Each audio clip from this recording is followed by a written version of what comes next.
Hello and welcome to this edition of Reality Check Conversations. I'm Tanya Truvoni. Today I'm speaking with Peter Taylor. Peter has experience across a number of fields, including human resources, training, and consulting. You can read more about Peter's background by clicking on the link below this video. And we've invited Peter to this conversation to talk about emotional intelligence and specifically, what does it look like to lead with emotional intelligence during this crisis time? Peter, thank you for being with us today. I'm delighted to be here. Great. Well, emotional intelligence, let's get right into it. Maybe I was thinking you could start by sharing, what does it look like or what does it mean to lead with emotional intelligence during the best of times? And how does that either change or become even more critical as we're trying to navigate this COVID-19 crisis? And, what are some of the strategies that leaders want to make sure that they're really thinking about during this time?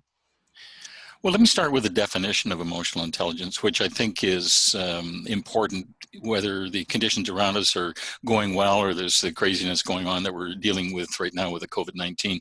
Emotional intelligence is about being aware of how we're feeling, and then taking that knowledge to make sure that as we engage with other people, we're not being our emotions aren't overwhelming what we're saying, and that we're taking them into account and yet not letting them drive the conversation or our particular behavior at the time. It's also, once you've mastered that, about being aware of what other people may be feeling, and not to sort of define it, but at least to be aware when somebody is perhaps not as settled as they normally are, or when somebody seems to be very, very tense and wound up. So it's about self-awareness, and it's then about being aware of other people. Which I guess would be an especially big challenge right now. Absolutely, absolutely.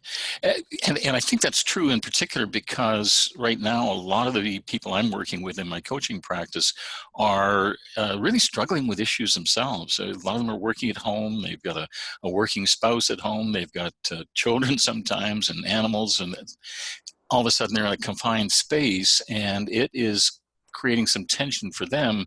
Then they're trying to connect with people in a similar situation in their own little prison, wherever that may be. And so there's an awful lot of emotion floating around that can easily distract from the strategic issue they're trying to tackle at the time. For sure. So then obviously we want to be taking care of ourselves as leaders, and assuming that we're managing to stay grounded, then what would you say that some of those strategies would be in terms of how leaders lead and communicate with emotional intelligence with their employees right now?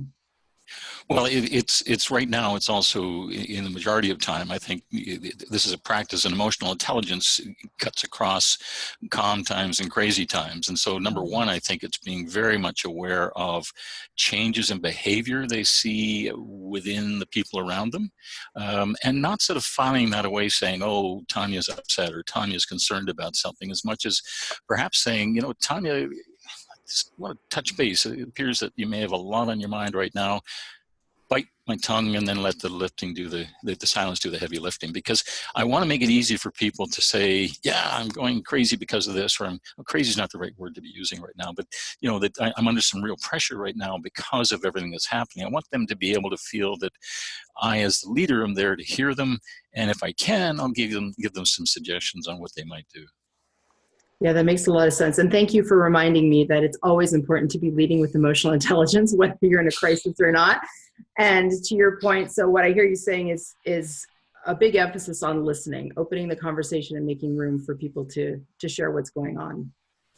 I would agree 100%. And it also says that things I might have been able to get through in 3 or 5 minutes before may take 10 now, because I'm trying to focus on the other person, give him or her a sense that I'm interested in their state before we perhaps get to the business that we might otherwise get through in a very short period of time.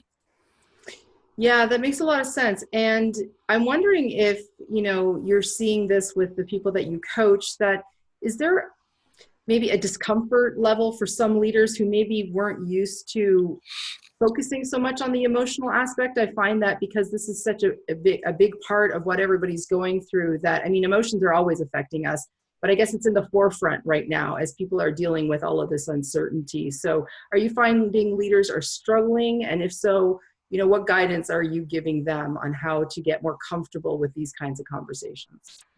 I think the ones that struggled with it when things were going well are struggling with it even more now. Mm-hmm. And so my encouragement to them is to slow down a little bit, recognize that things are going to move at a different pace, begin for themselves to put into perspective what's going on. And if you look at, one of the things that intrigues me about emotional intelligence is when you look at the neurosciences, the feeling of gratitude, just feeling some gratitude means that we can't be experiencing fear at the same time. So to somebody who is starting to get impatient, I say, just stop for a minute, put things in perspective. Think about something you're grateful for. You'll find you're better able to listen. You're much better able then to engage your employee or your colleague. Yeah, gratitude's a powerful one. The other one that folks have been talking a lot about, especially in the neuroscience circles, is the whole thing of connecting people to a sense of purpose. I'm wondering if you could comment a little bit on that.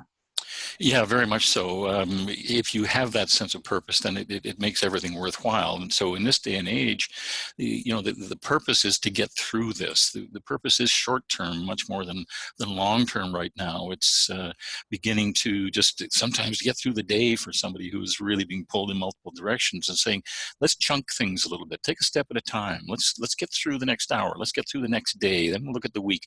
So it's really recognizing that we keep our overall purpose in mind, we've got to recognize that to get there, we're going to have to take much smaller steps than previously we did.